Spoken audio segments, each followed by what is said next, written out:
Well, hello there, this is Retro Spirits Gaiden, and this is Eternal Champions on Sega's lovely Megadrive. This is a 1v1 fighting game by Sega, and here's a caveman destroying the Sega logo with extreme violence, shattering Sega. Well, that's not very nice, is it? He's got a very hairy face, that man, but he shaves his legs, so he does have some regime for making himself look presentable. But here's the title screen. We've got 1, 2, 3, 4. We've got 10 characters there, some of which look pretty damn crazy. We have a guy here who's radioactive. He's got a glowing face, glowing hands, and glowing feet. It's his chamber. Oh, he's flexing. He's flexing that he owns a chamber. This dude has got it all going on. He is the Eternal Champion, keeper of this vast fighting complex, which is basically this room with 2 statues of himself in it. So this is the story. The story is that of nonsense. It's full of nonsense. Your future, my present, has been destroyed by a cruel and unjust twist of fate. No! 9 individuals. I've miscounted on the title screen there. Oh no, but were killed. Oh dear. No, it is the characters. Yes, okay. Anyway, it's a 1v1 fighting game in the Street Fighter 2 mold. Someone at Sega has gone, Capcom have made a great 1v1 fighter. We can do better than that. We can create Eternal Champions and put it on a 32 megabyte cartridge, and the people will love it. So I've gone to eBay and I've bought this for £20 English. This is the PAL version, and it says on the front of the box it's a special edition, and I think that just means that there's a cardboard move sleeve, kind of move list printed materials in the box, and then we've got a full colour instruction manual, which is actually quite nice. There's lots of full page illustrations, and we have a front cover which has been drawn in the American airbrush style, which isn't that nice. And I have no previous history with this game, ironically, considering the story of the game is about travelling through time. A friend of mine did rent this one time from a video store. Back in the day, we used to be able to hire VHS tapes. They also rented out video games, and I remember getting R-Type 3 from there. And my mate, he got Eternal Champions. He thought, yeah, this looks cool, and then got it home, and then we played it, and then took it back to the shop. Never discussed it again. It was almost like it was an embarrassing situation. I like these little character portraits. I'm going to pick Blade here. Blade looks like he's got a flat top and a can-do attitude, as well as a figure-hugging bodysuit with a target on his chest, which I'm assuming if you hit him there, in the centre of the target, he just explodes in a shower of gore. We had some speech there. What sounded like a frog ribbiting. It's drifting across the floor on his knees. So, yes, having no prior history with this game and not even been interested enough to emulate it at any point, I've bought it for 20 quid because I'm a fool. And let's see what I've got for money.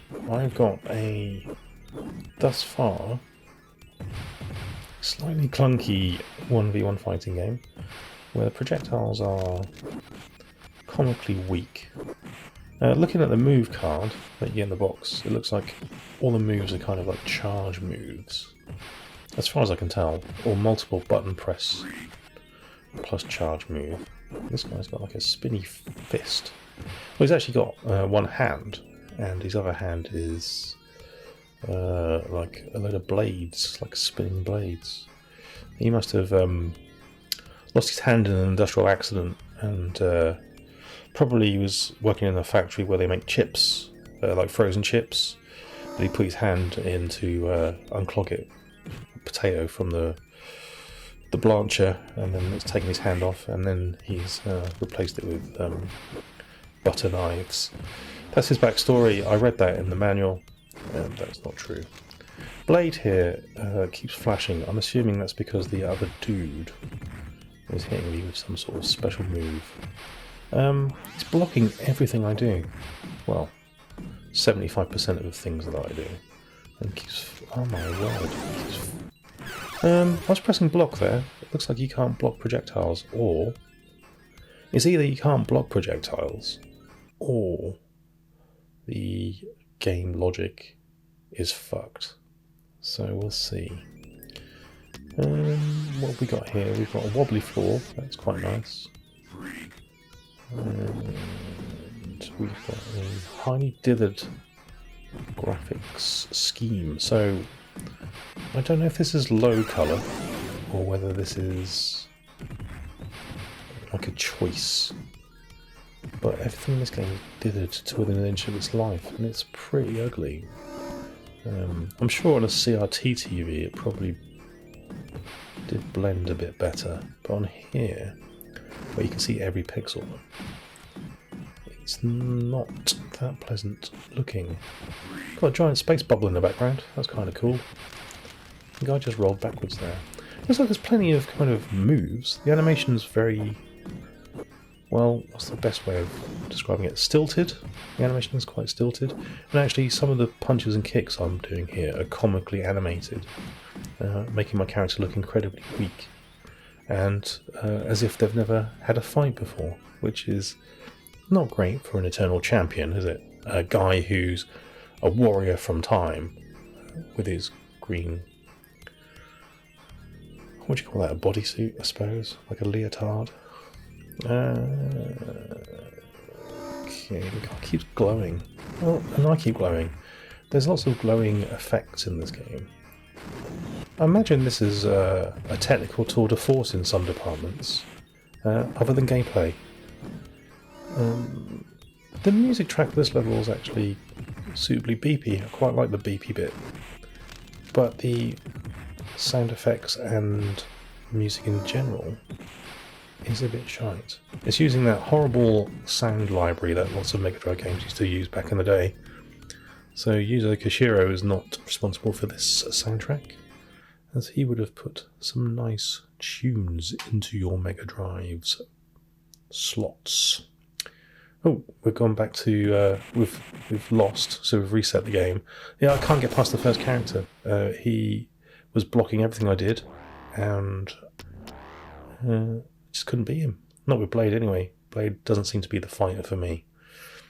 Blade also looked disappointed with himself there. He smashed Sega and he was like, oh, what have I done? I've only gone and wrecked it. Oh, my wife's gonna kill me. We've got some dithering on the selection screens. Shadow's got a large knife. We're going to play Shadow versus Jetta. Right. Shadow is praying. Jetta is glitchy. Moving as she does at 3 gabillion miles per hour. Oh my god. What? This is the first character. And I'm nearly dead. This is ridiculous. Anyway, the game structure is weird. It doesn't seem to have like a proper arcade mode in it, other than well, it's kind of an arcade mode, but if you get beaten, say you beat a few characters, and I have played it where I've beaten, say, 3 or 4 characters, but not in this video, it sends you back, if you get beaten, like to 2 characters previous. So you can't continue from the same character. You have to re-beat characters you've already beaten, and it's just a massive pain in the ass. This game might be alright in 2-player, but in single player, it's a thankless task. Why is this woman now slowing down? I don't know. Anyway, the animation in this game is pretty damn poor.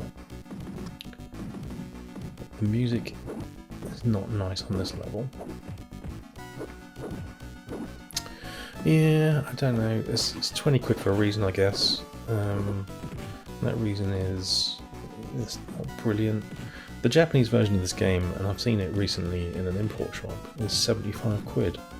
Now, if you bought that version, I think you would be to quote a phrase, livid as fuck, because I'm a bit gutted I spent 20 quid on this, to be fair.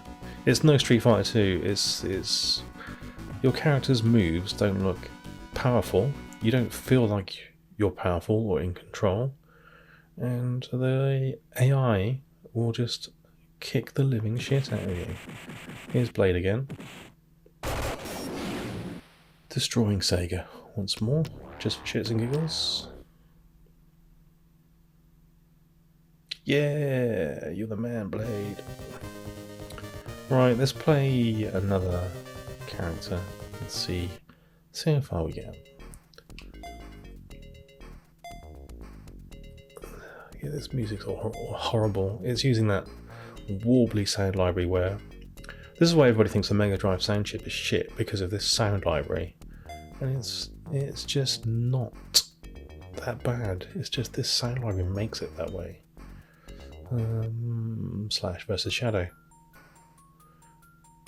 So this is practice mode. And in practice mode, I'm assuming it's going to let me do some moves. Now this guy with the massive club does have a shit projectile. You can see those projectiles, they're awful. It's hardly like a Street Fighter 2 style fireball, is it? It's just like 3 pixels of something flashing. This background is not only poorly coloured, but it's naively drawn.